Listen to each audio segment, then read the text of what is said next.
Hola chicos, ¿cómo están? Estamos nuevamente aquí en una clase de literatura. En esta ocasión vamos a completar la información con respecto al cuento policial, por eso tenemos una segunda entrega. En la primera te recuerdo que hemos hablado sobre los conceptos, características, los tipos de personajes y la estructura en la que se presenta el cuento policial. En esta segunda ocasión vamos a hablar de los autores y específicamente la creación de sus detectives. ¿Qué es lo que nos interesa en el cuento policial? Porque vamos a, vamos a encontrar muchas diferencias y además también vamos a observar cómo es que han sido construidos estos detectives a partir de la experiencia que han tenido los escritores. Entonces vayamos a conocer en esta segunda parte primero a Edgar Allan Poe. Poe es uno de los escritores más reconocidos a nivel mundial y es un escritor imprescindible para todo aquel que quiere escribir también. Es decir, es como un maestro que nos va a enseñar también a escribir cuentos. Entonces, todo aquel que se precie de querer ser un escritor tendrá que leer obligadamente a Edgar Allan Poe. Conozcamos un poco sobre su biografía. Él nace en Estados Unidos y, como acabo de mencionar, es uno de los mejores cuentistas de todos los tiempos. Hay varios que están dentro de la categoría de él, pero la influencia que ejerció a través de otros escritores se debe justamente a la creación de géneros como este género detectivesco o policial. Poe perdió a sus padres, que eran actores, que viajaban constantemente cuando contaba apenas con 2 años. Y cuando él era todavía niño, se educó con el tío Alan, John Alan, y su esposa conjuntamente. ¿Por qué se lo llevó? Porque evidentemente, para buena suerte de Poe, el tío era una persona muy pudiente, que tenía mucho dinero, y era un hombre de negocios evidentemente. Luego un punto muy importante lo tenemos en 1832 cuando él va hacia Baltimore y se casa con Virginia Clem. ¿Por qué digo esto? Porque él va a tener esa vida muy feliz con esta mujer, pero luego, de manera inesperada, le va a suceder una enfermedad que va a producir eh, muchos problemas dentro de la vida de Poe. Entonces, cuando ella muere, hacia más o menos 1847, él vuelve con esas malas costumbres que tenía de consumo de alcohol y de drogas. En la universidad donde él había estado inicialmente antes de casarse y todo esto, él tenía muchas situaciones de indisciplina que justamente hicieron que lo expulsen de la universidad. Pasado eso, ya él se las buscó pues escribiendo, ¿no?, sus cuentos, sus poemas, en fin. Pero cuando muere la esposa, vuelven este tipo de malas costumbres. Y acá también es donde se eh, va a decaer un poco psicológicamente él. Pero esta experiencia de el alcoholismo y de las drogas le va a servir un poco porque se va a meter en esos ambientes marginales, en esos submundos para que pueda conocer a más personas y a partir de ese conocimiento que tenía de esas personas o de esas situaciones que ocurren entre ellos es que él va a tomarlos para construir a sus personajes. Ahora, también hay que decir que a él le gustaba mucho estar en la escena del crimen, es decir, se enteraba de una muerte, se enteraba de un crimen que había sucedido y él estaba ahí mirando cerca de los policías. Y sucedía que a veces, pues alcohólico o drogado, también iba a esas escenas a poder observar lo que sucedía, ¿no? Qué es lo que se contaba sobre la historia y todo ello. Entonces, Poe ha sido una persona que siempre ha estado presente en esas escenas del crimen y las cuales le ha ayudado a él a poder escribir sus historias. Y bueno, esta adicción le va a traer justamente la consecuencia de su muerte más tarde, 2 años después, en 1849. Muchos dicen que estas adicciones le causaron justamente la muerte, ¿no? Él fue hallado inconsciente en la calle de Baltimore, ¿no? Fue conducido pues al hospital, pero fallecería dos, unos días después, ¿no? El diagnóstico fue un ataque cerebral, pero bueno, eso se debe a partir de esa experiencia, como digo, de las malas costumbres que tenía él a partir del alcohol y las drogas. ¿Qué decirse sobre Poe? Poe pues dio origen al relato de los detectives o los relatos policiales por medio de sus cuentos analíticos y de misterio. Por ejemplo, La carta robada, Los crímenes de la calle Moore y también El escarabajo de oro. Por otro lado, también tenemos El misterio de Marie Roger, que influyeron justamente en autores como Arthur Conan Doyle en la creación de su personaje de Sherlock Holmes, ¿no? Y también en Agatha Christie y otros más que podremos nosotros buscar, ¿no? Él entonces ha inspirado a muchos escritores que han eh, creado sus cuentos después. Conozcamos un poco más sobre entonces su detective, ¿no? Él es Chevalier Auguste Dupin, conocido por toda la comunidad pues lectora como Auguste Dupin. Es un detective de ficción creado por Edgar Allan Poe.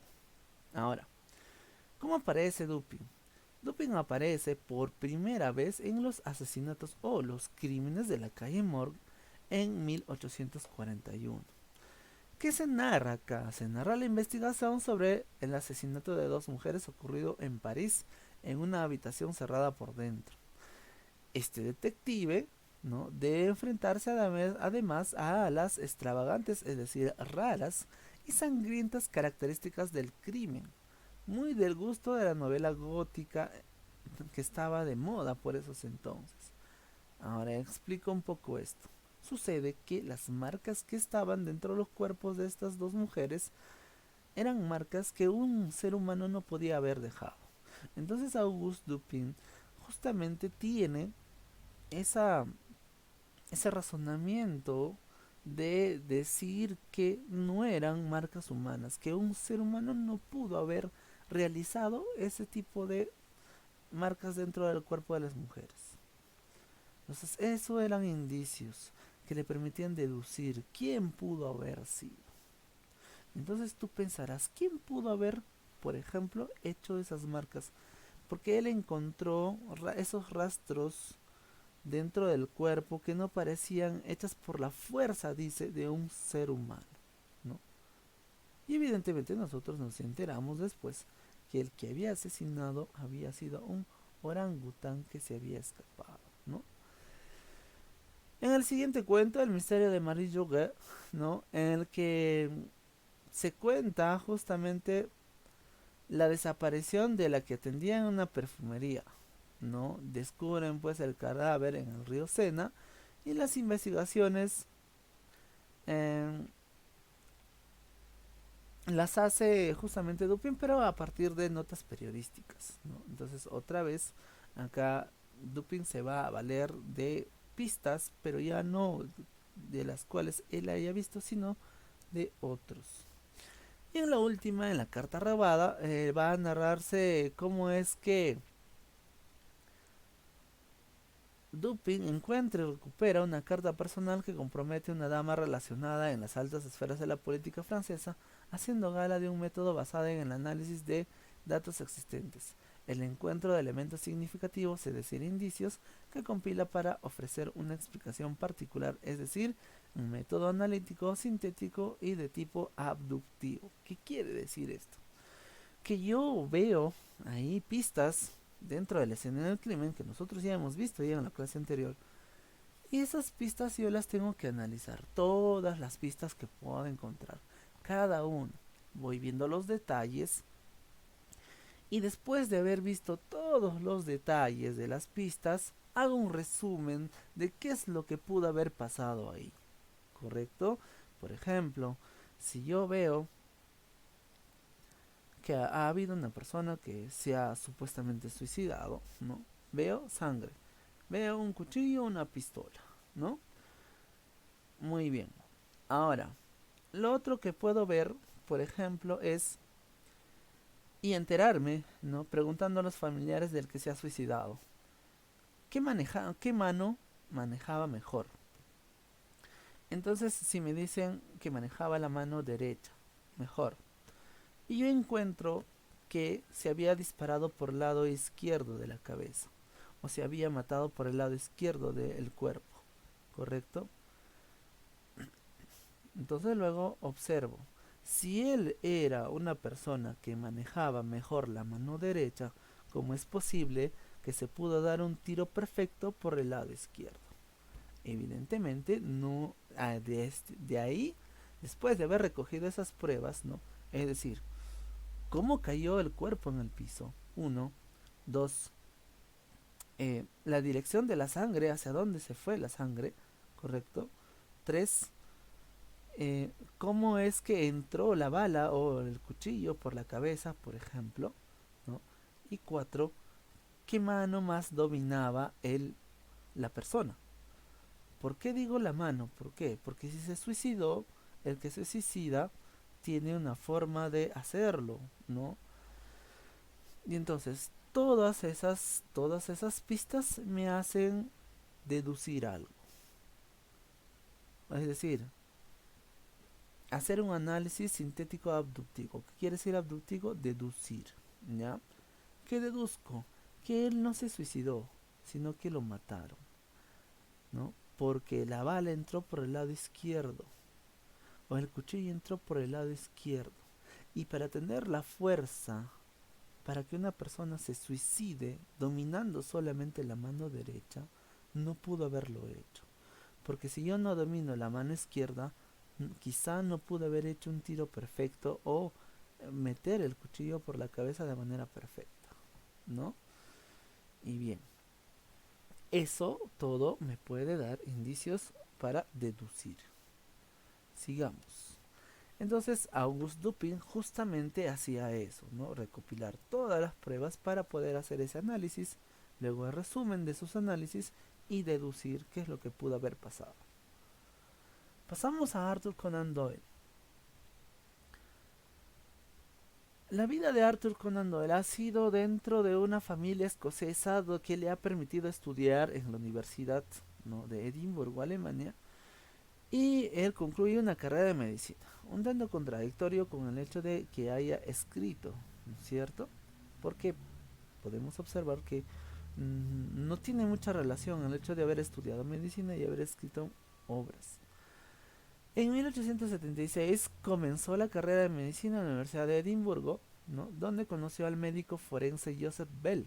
Y justamente este médico le va a inspirar la figura de Sherlock Holmes. Entre 1882 y 1890, él va a ejercer justamente su carrera de médico en Southsea, Inglaterra. Recordemos que Conan Doyle es escocés.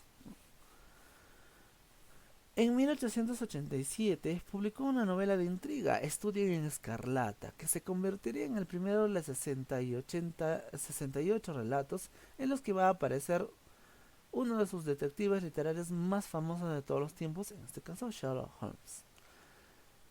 Posteriormente, en 1897, ya harto de o cansado de Sherlock Holmes, decide darle muerte, ¿no?, en la ficción a su personaje, junto a su enemigo mortal, el profesor Moriarty. Pero a causa de la presión de los lectores, debió resucitar al detective en 1902 en el libro llamado El sabueso de los Baskerville. O lo van a encontrar ustedes, El perro de los Baskerville también, ¿no? Hasta acá debo mencionar algo. Lo siguiente, que cuando uno lee las aventuras de Sherlock Holmes al inicio, vamos a tener a un Sherlock Holmes más humilde, quizá un personaje que aparentemente está empezando con sus aventuras de detective, ¿no? Y que bueno, es un joven que le gusta esta aventura y le gusta pues ser un poco más sencillo.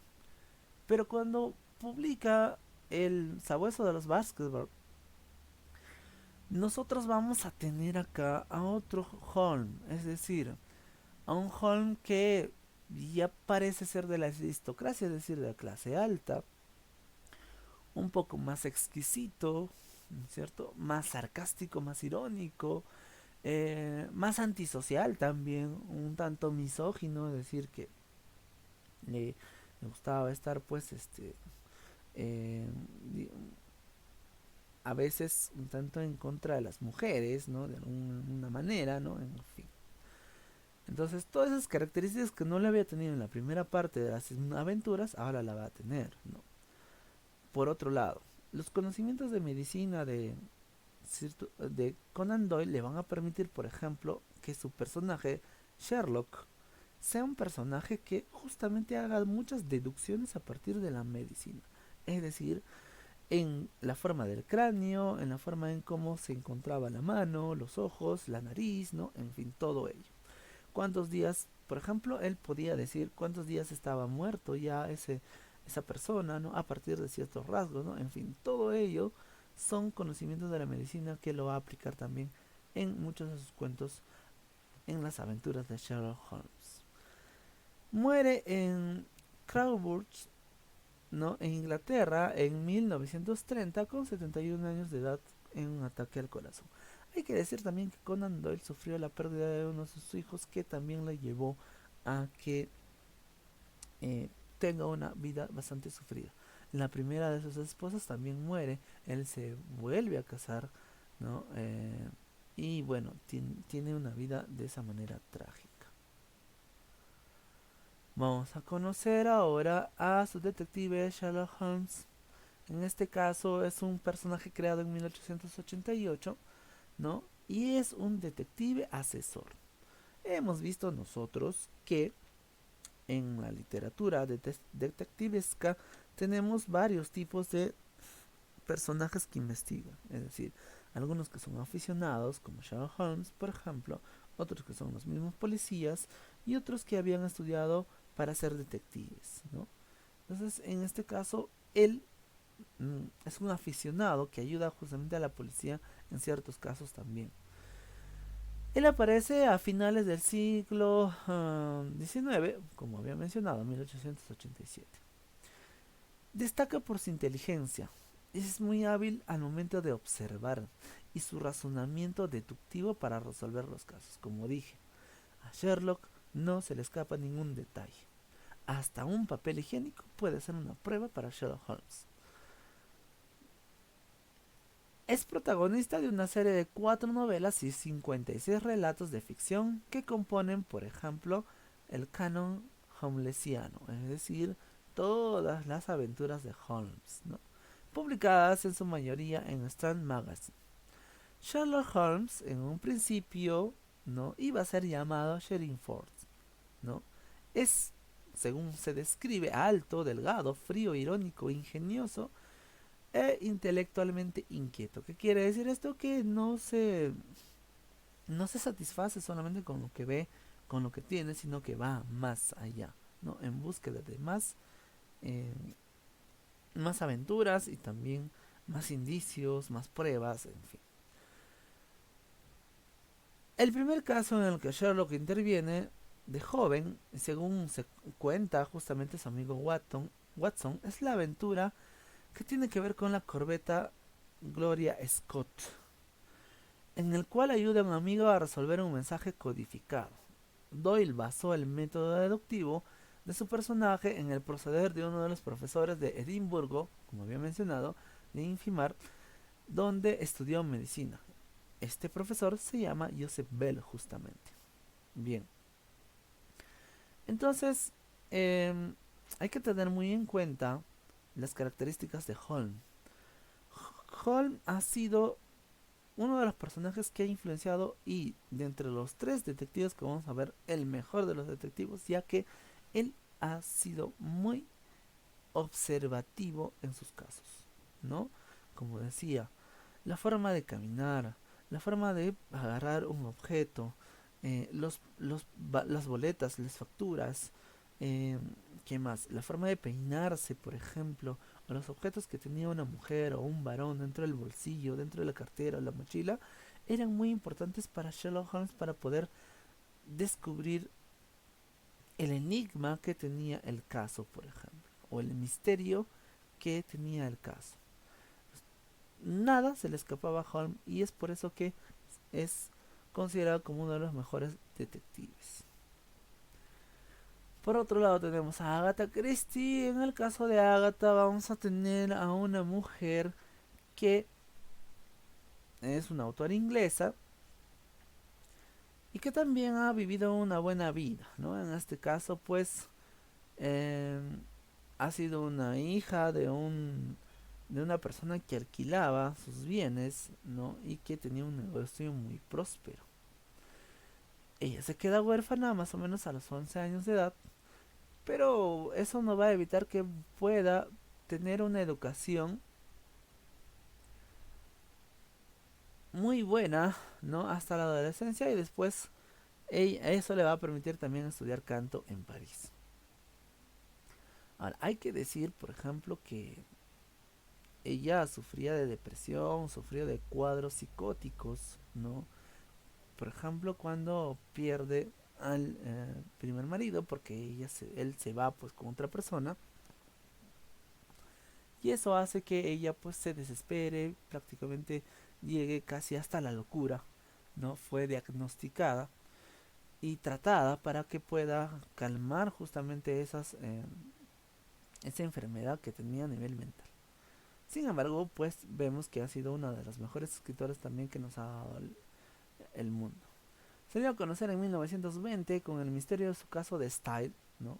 En este primer relato, escrito mientras trabajaba como enfermera durante la Primera Guerra Mundial, aparece el famoso investigador Hércules Poirot, al que pronto combinó en otras obras con Miss Marple, una perspicaz señora de avanzada edad. O sea, entonces acá tenemos marcado ya al detective o al investigador que nosotros hemos leído, por ejemplo, en Nido de Avispas, ¿no? Acá está nuestro querido Hércules Poirot. En 1914 se había casado con Archibald Christie, de quien se divorció en 1928. Como decía, esto va a marcar justamente ese episodio que le va a afectar mucho a nivel mental. 2 años después se casa con el arqueólogo Max Mallowan, a quien acompañó en todos sus viajes a Irak y Siria. Llegó a pasar largas temporadas en estos países.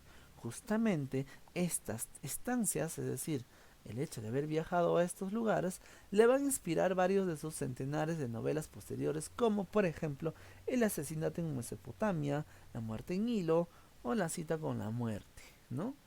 Como estamos viendo de nuevo, la experiencia le va a ayudar mucho a Agatha Christie. Christie va a fallecer por causas naturales en 1976 a los 85 años.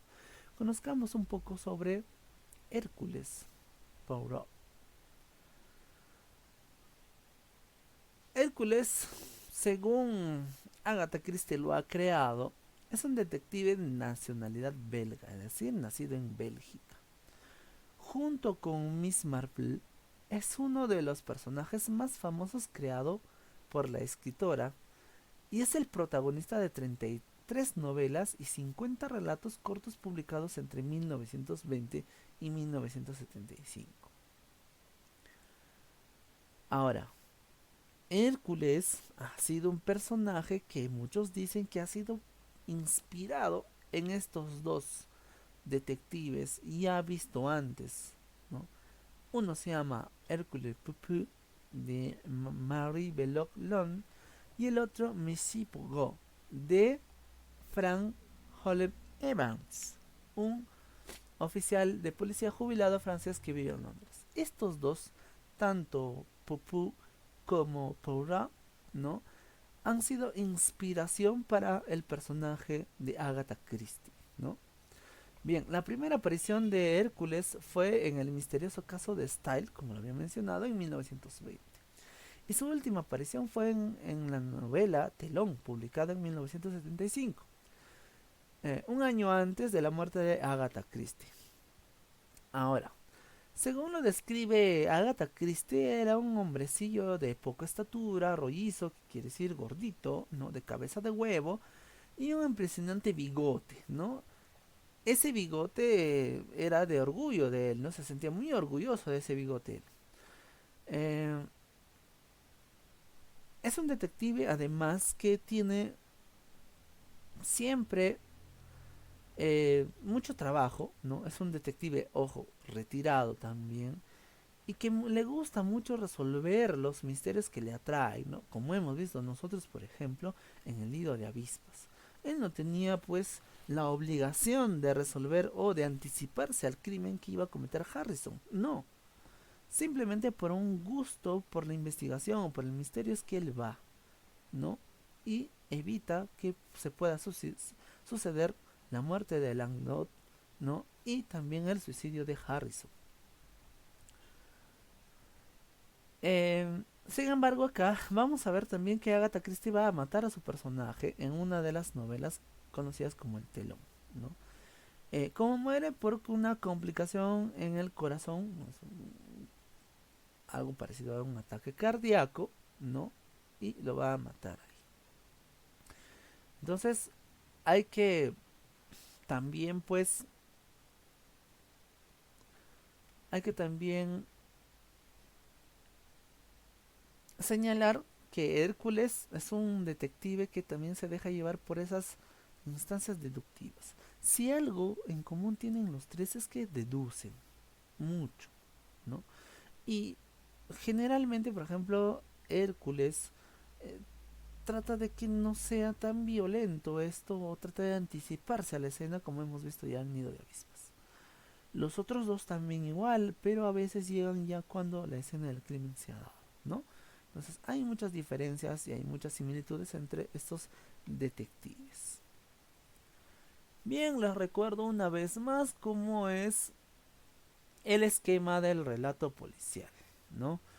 Si ya nosotros nos encontramos prácticamente o en el nudo o en muchos casos en el desenlace, ya se inicia en la novela o el cuento policial. Entonces, ¿cuál es ese desenlace? Haber hallado el cadáver o haber descubierto el delito de manera general, es decir, ya robaron ya habían secuestrado ya, ¿no? Entonces volvemos, ¿no? Hasta el inicio del relato, es decir, hasta el momento en cómo sucedieron todos los hechos, ¿no? Y eso lo va a explicar el detective o el acompañante del detective, como en el caso de Sherlock Holmes, lo hace siempre Watson, ¿no? Watson es el que explica cómo es que Holmes resuelve eh, las investigaciones. Entonces, primero se da el crimen, luego vamos a abrir una investigación. ¿Qué hacemos? Ya dijimos, ya se busca datos acerca de la víctima, es decir, aquel secuestrado, asesinado o aquel que le han robado. Aparecen pistas en la escena del crimen, se contactan con las personas cercanas a la víctima, en este caso pueden ser testigos, ¿no? Que puede ser un vecino, un amigo, en fin, etcétera. Ahora, después yo me voy a preguntar, ¿no? ¿Por qué lo mataron? ¿Por qué lo robaron o por qué le secuestraron? Entonces, de acuerdo a eso, voy a decir, ah, ya, esta prueba me sirve para explicar por qué lo secuestraron. Este testigo me está explicando por qué le robaron, ¿no? Y se investiga a partir de eso a los sospechosos. Por último, se va a resolver el crimen, ¿no? Se va a reconstruir y se va a relatar toda la historia completa de este que sucedió justamente el crimen. Muy bien, no te olvides entonces el esquema del relato policial, que es distinto a un esquema clásico del cuento. Entonces, espero que te haya gustado esta clase, que es un recuento. Lo vamos a analizar ya posteriormente con más detalle en la clase de reforzamiento. Entonces será hasta una próxima clase. Nos vemos.